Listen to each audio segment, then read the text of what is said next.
Hola, ¿cómo estás? Espero que estés muy bien. Soy Lorena de Aquí una vida plena.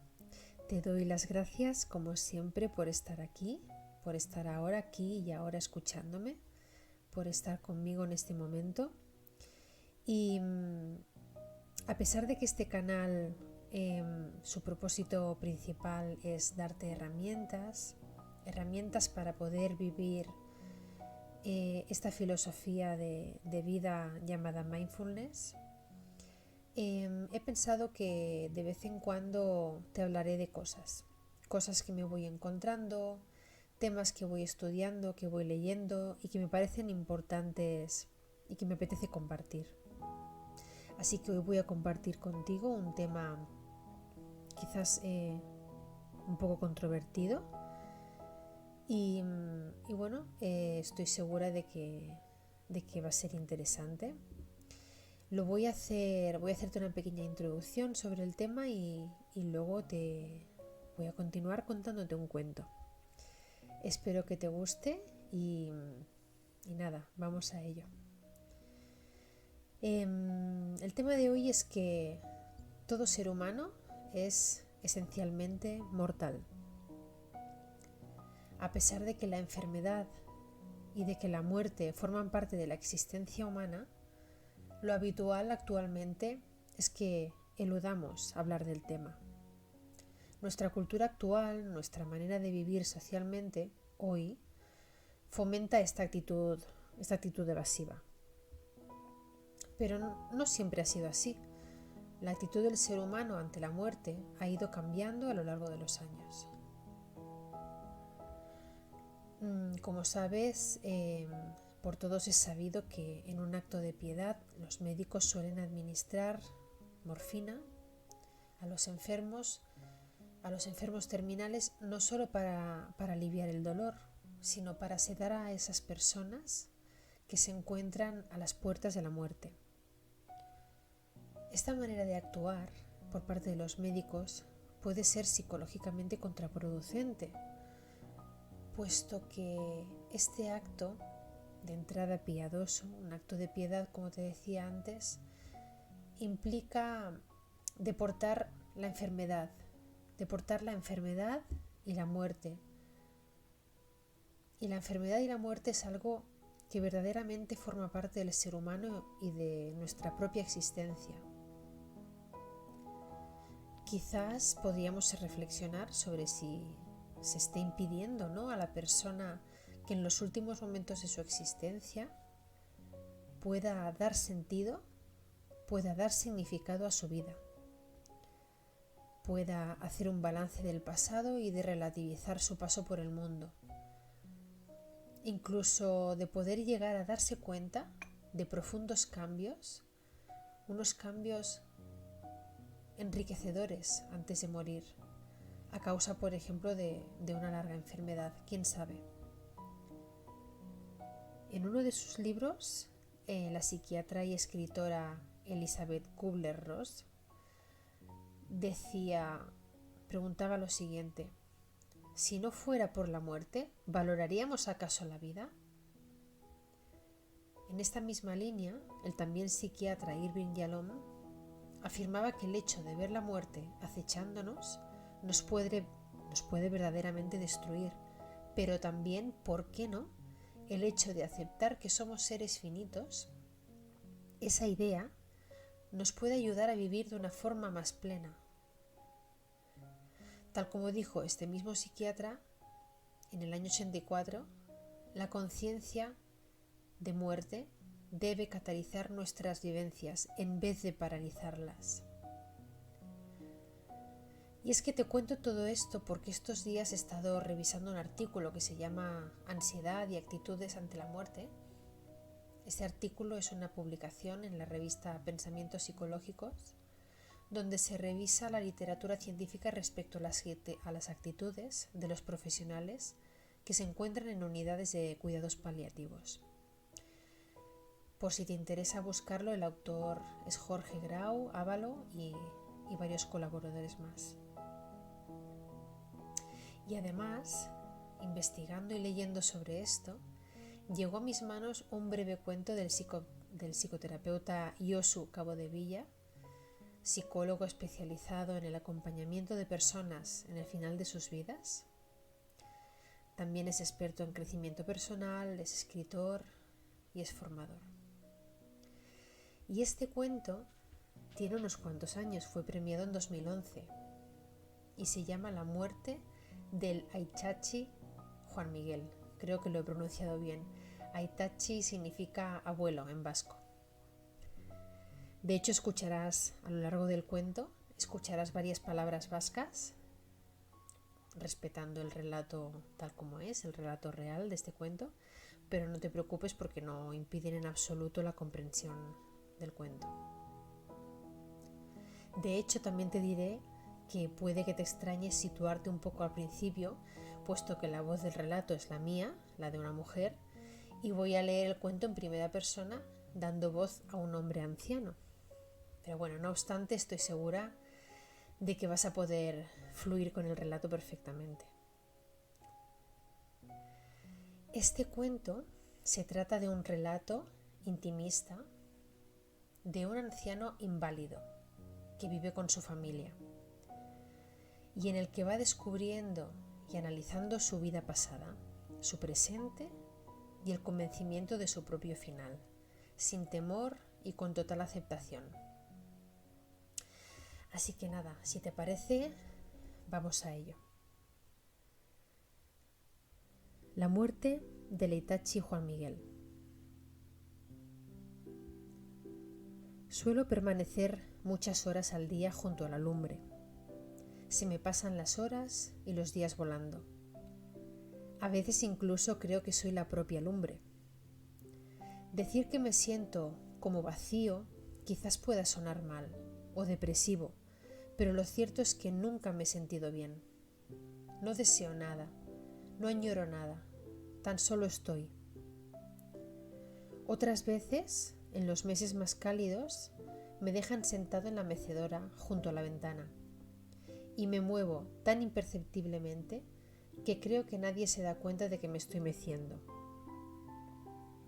He dicho nadie, pero quizás Lau sí se da cuenta y mueve las orejas cuando me paro.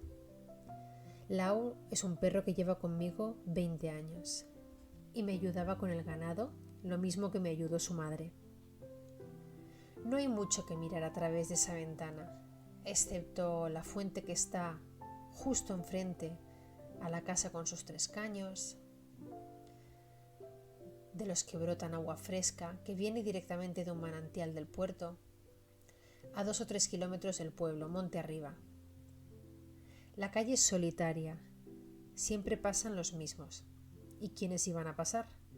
Pues José, el de casa Goikenokea, que a la 1 en punto llueva o haga frío o calor, se dirige a la Érrico, la sociedad del pueblo, para tomarse sus 2 vasos de vino. Pedro, el de casa Maisterrena, y en alguna ocasión Eladio, el joven de Irigoyena, con el ganado. Es raro, pero a veces entra en el pueblo algún coche, para en la fuente, beben agua y se dan la vuelta. ¿Y qué van a hacer? El pueblo no tiene salida. Juan Miguel es mi nombre, pero ya nadie me llama así. Todos me llaman Aitachi.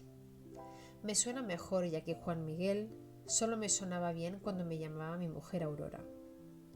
Pero ella murió hace 15 años. No son tantos. Tras un infarto de corazón fulminante, nada más terminar de comer. Ese día se me ha quedado extrañamente grabado en mi memoria y casi podría reconstruirlo minuto a minuto, a diferencia de tantas y tantas cosas que no me acuerdo para nada o las confundo y mezclo personas, lugares. Terminado el postre, Aurora se sintió indispuesta y se acostó. Su aspecto no era nada bueno y se quejó de un dolor muy intenso en el pecho. Llamé a don Enrique, el médico del valle, que no tardó más de 10 minutos en llegar. Nada más auscultarla señaló que se trataba de algo muy serio. Él mismo llamó a la ambulancia, informando de que se trataba de un infarto. En el traslado a la ciudad, Aurora murió. Don Enrique es de esa clase de médicos que no solamente se interesa por los órganos del cuerpo, sino que se fija en cómo te encuentras de ánimo. Si hay algo que te preocupa, o si tienes alguna ilusión, algún proyecto entre manos. Solía decir que la persona no es una máquina que se estropea y hay que reparar o desahuciar, sino que es un organismo complejo en el que todo está en interacción, lo que comemos, lo que pensamos y lo que sentimos. Todo va tejiendo la salud y uno puede aprender a tejer. 62 años tenía Aurora y yo 66. Al principio, después de su muerte, lo pasé mal, muy mal. La echaba mucho de menos. Aurora boreal me gustaba llamarla. Y no sé para qué cuento esto, porque hacía tiempo que no pensaba en ella, pero últimamente aparece justo, incluso en mis sueños. Es como si me llamara. Al principio me acordaba mucho de sus pechos, cómo me gustaban. Cuando los descubrí en la juventud, ni sé los años que hace de eso. Pensé que tenía un tesoro. También me acordaba de su cintura y que reclamara mis brazos, que entonces eran fuertes. ¿Qué decir de su povis, de musgo rubio, que me acompañaba en mis sueños de lujuria? Tuvimos 2 hijos, Idoia, la mayor, que murió a los 6 meses de nacer de una meningitis, e Íñigo, que nació 2 años más tarde y es con quien vivo, junto a mi nuera y mis nietos. A los meses de morir, Aurora, fui progresivamente dejando de salir y me entregué a una de mis pasiones, la lectura. Ya sé que es una afición muy poco frecuente, no solamente en mi gremio de ganaderos y agricultores, sino que en el mismo pueblo nadie mostraba tanto interés por ello. Incluso a Aurora no le parecía bien que me gastara los cuartos comprando libros, así que optaba por ocultárselos. Los compraba siempre que iba a la ciudad y los iba escondiendo en cualquier lugar de la casa, preferiblemente en los rincones de la antigua cuadra o mayormente en la borda. Seguro que ella lo sabía, pero ella no me decía nada. Tras su muerte, no tendría que andar a escondidas, así que me fui volcando en ello y conforme iba delegando más trabajo en Íñigo, pude dedicarme más y más a la lectura. De este modo, el dormitorio se llenó de estanterías y de libros y más libros. Esto duró unos cuantos años, pero ya llevo un par o quizás más que ya no me interesa leer. Total, ¿para qué? Así que ya ni leo, ni hablo, excepto con mis nietos Irati de 6 años y Martincho de 8, y por supuesto con mi inseparable Lau, a quien me dirijo con cierta frecuencia siempre que no haya testigos. Con ellos, lo poco que hablo lo hago en la lengua que aprendí de mis padres, y que por esos cuentos que nos metieron de que no sirve para nada, de que mejor en castellano, que con ella no se puede estudiar, etc., dejamos de utilizarla, Aurora y yo. E hicimos que nuestro hijo no la aprendiera. Sin embargo, las cosas ahora han cambiado y mis 4 nietos van a la escuela y estudian vascuence, euskera que dicen ellos.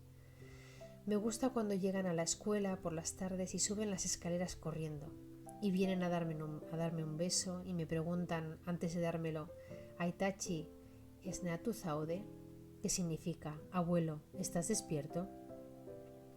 Irati tiene el mismo color de ojos azul intenso que su abuela Aurora, de tez blanca, de pelo dorado con reflejos rojizos y con pequitas caprichosamente colocadas en su nariz. Mientras que Martincho es de piel tostada, de ojos oscuros rasgados y de pelo negro y liso. Y no es extrañar que sean tan distintos, ya que a Martincho lo trajeron desde Bolivia, cuando apenas tenía un par de meses. Estos son mis nietos, mis queridos nietos, los únicos junto a Lau, a los que me dirijo en alguna ocasión. Martincho e Irati son los únicos niños del pueblo y un autobús los recoge todos los días a las 7:45 de la mañana para llevarlos a la concentración escolar que está en otro pueblo del valle, a 6 kilómetros de distancia. Yo ya sé que mi vida está llegando a su fin y creo que mi hijo Íñigo y mi nuera Itziar también lo saben, aunque no hablamos de ello, o mejor dicho, no hablan de ello, porque yo no hablo. Y además, había decidido no decirles nada. Total, ¿para qué? Así que permanezco casi todo el día en silencio y con los ojos cerrados. Para mí, morir no es un castigo, es una etapa de la que tengo algo que aprender. Siempre me atrajo el silencio. He tenido la suerte de que mi trabajo me permitía estar muchas horas al día en contacto con la naturaleza. Fui aprendiendo a mirar, a observar, escuchar, estar en silencio.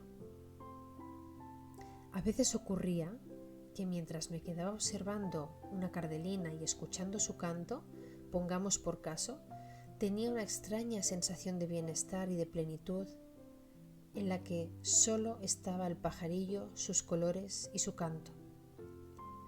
Me daba cuenta de que dejaba de pensar y el tiempo se aquietaba hasta casi detenerse. Incluso en ocasiones me fundía con lo observado. Entonces ocurría lo que empecé a llamar el encuentro. Así que al llegar a casa les decía: hoy me he encontrado con una cardelina o con un árbol. Y ahora todos los días son muy parecidos. Sobre las 9 llega Yolanda, una mujer joven y vigorosa, algo más joven que mi hijo Íñigo, y que se encarga de mi aseo y de darme el desayuno. Lleva casi 2 años viniendo y tan solo hablé con ella el primer día para decirle escuetamente que apreciaba mucho a su abuelo Felipe al saber que era de Casas Sastrearena, de otro pueblo del valle. Me gusta cómo me asea. Empieza por la cara. Bueno, primeramente trae 2 palanganas con agua tibia, 3 toallas y una esponja jabonosa.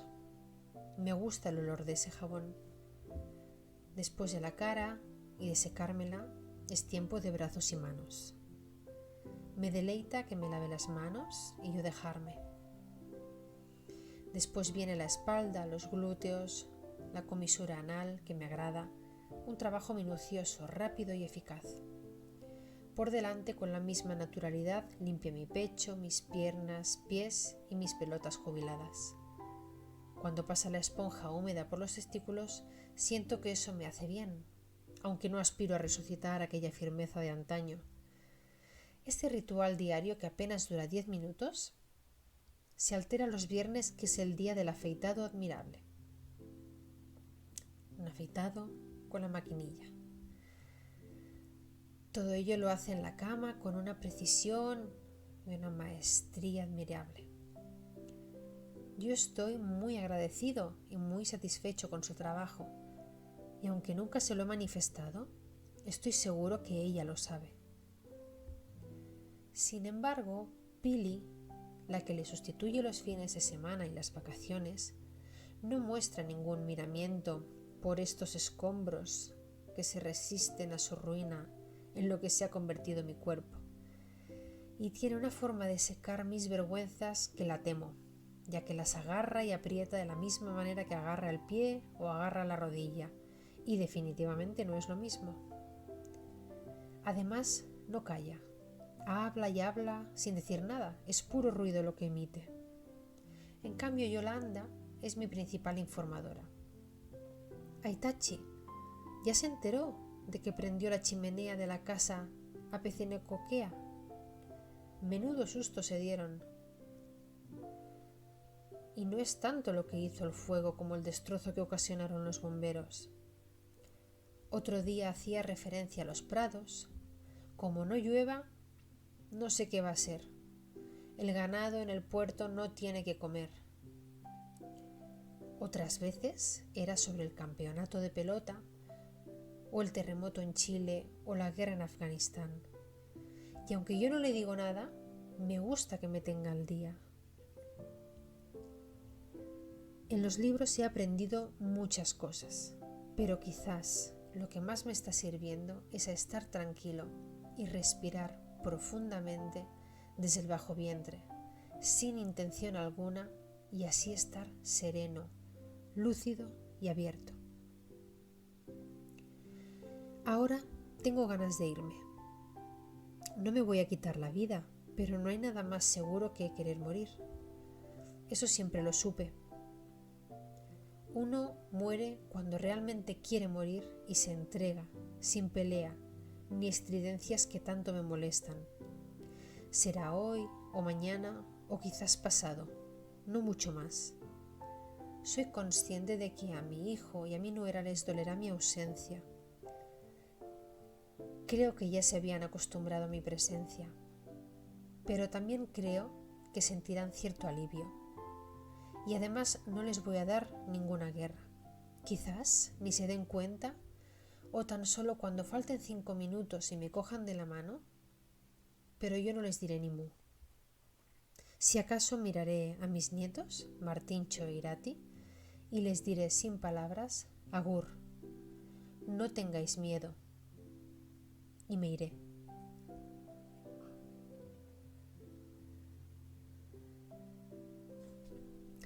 Hasta aquí el cuento de Cabo de Villa. Deseo de todo corazón que te haya gustado y que en las próximas horas o días te lleve a una profunda, a una reveladora reflexión desde una perspectiva pues quizás diferente. Soy consciente que las palabras en vasco no las he pronunciado nada bien. Espero me perdonen las personas apropiadas. Y nada, por último decirte que si te apetece, pues comparte este vídeo con quien creas que le puede venir bien. Y me encantará saber si te ha gustado o no a través de tu like o de tus comentarios. Te mando un fuerte abrazo.